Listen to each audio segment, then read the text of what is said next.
A traditional Japanese summer kimono.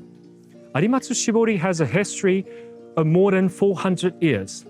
It flourished along the historic Tokaido Road at a great highway that once connected Kyoto and Edo, where travelers purchased their beautifully crafted textiles as souvenirs of their journey.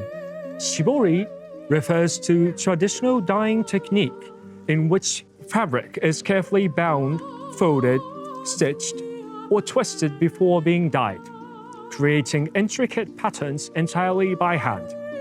Each piece goes through many delicate processes and takes years of dedication and craftsmanship to master.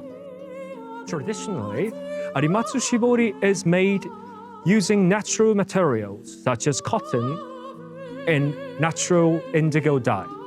But Shibori is not only beautiful, but it is also functional.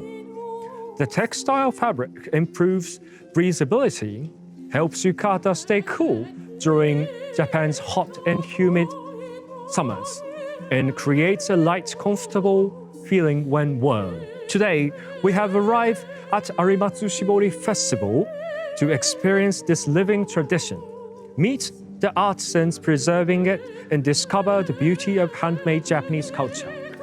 So let's go to the Arimatsu Shibori Festival. Thank you very much for filming, by the way. It's very rainy. I should get my umbrella with me.